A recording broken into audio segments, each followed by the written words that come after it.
watching This Week in 5 Minutes. I'm Amanda Middleton. And I'm Wes Royce. This Week in 5 Minutes, or TW5, is a segment we work on throughout the week here at WCLU, and we bring you the biggest stories happening in southern Kentucky, all in about 5 minutes' time. This week started off with a tragic accident that took the life of 82-year-old Glasgow resident Geneva Morgan. According to reports from the Glasgow Police Department, Miss Morgan got out of her vehicle at the intersection of Hutchinson Road and 31E and attempted to pick up debris out of the roadway when she was struck by a 2006 Crown Victoria, driven by 59-year-old James Kitchens of Edmonton. Drugs or alcohol are not suspected to have been a factor. Thoughts and condolences go out to the family.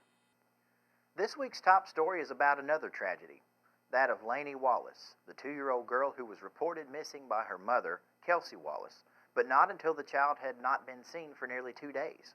Lainey's body was discovered in a well in the Temple Hill area, her corpse locked down inside that well inside of a safe. Anthony Barber, the boyfriend of Lainey's mother, is on trial for the murder of Lainey Wallace in Barren Circuit Court. The trial began this week. Amanda has been following this trial, so Amanda, tell us what's been developing in the courtroom. So the mom of Lainey, Kelsey Wallace, was the first to take the stand. Throughout defense attorney Ken Garrett's questioning, Kelsey answered nearly every question with the same answer: I did not hurt my child.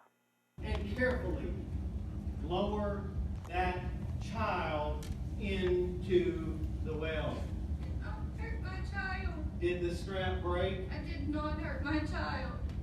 Did the strap break? I did not hurt my child.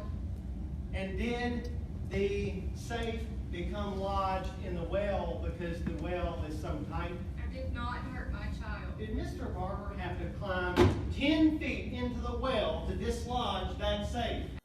That video was posted on WCLUradio.com earlier this week, and many were outraged in their comments on social media that she responded with the same answer repeatedly. Other evidence was submitted in the form of a video that showed Kelsey consuming methamphetamine. So I ask you, Amanda, what have you taken away from your observation in the courtroom this week? To me, it's the strategy the defense is taking. Attorney Ken Garrett has consistently called into question the way the investigation was conducted. The most telling from my perspective was the testimony of witness Mark C. Atkins, a lab technician with the Kentucky State Police. Basically, evidence in this case was lost. In particular, the shirt Lainey was allegedly wearing at the time she went missing. The shirt was logged into evidence with the lab and then placed in the garbage accidentally. Attempts to recover it at the landfill were unsuccessful, meaning Barber's defense could not request independent testing. It's fair to say that you've spoken about this catastrophic failure with your colleagues frequently, yes? Yes. But the question I have for you is a simple one.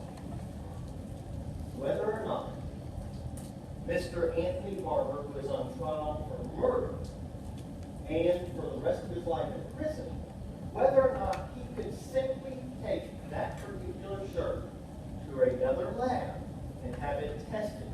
But if it is at the bottom of the landfill, tell the members of the jury whether or not he could run his own independent test on that sample. Given that the shirt was in a brown paper bag and conditions at the dump, I would say no. Other testimony of note in this case thus far includes the fact that at the time Barber became a suspect, he went missing, but then allegedly came back to his home and wrote a confession note on a dry erase board. This was after the police had been notified that the child was missing, and then also on Thursday in the courtroom, the grandmother of Lainey, Cindy Leon, took the stand and testified that Tyler Lee, Lainey's biological father, came into her residence just a few hours after Lainey had been reported missing and told her that Lainey was dead. Tell the jury again how he was behaving as to what you could observe. He was shaking. He was agitated and very upset. Tell the members of the jury what you heard Tyler Lee say to you. Lainey was dead. Tyler Lee has not been called as a witness in this case. We also know that 2 cups found when Barber was placed into custody did not have any blood on them. Neither did Lainey's body. Anthony Barber did not have any of Lainey's DNA on him either, according to the lab results. So in the days still to come in this trial, WCLU will be following the events unfolding in the courtroom. And we thank you for watching This Week in 5 Minutes. I'm Wes Royce. And I'm Amanda Middleton.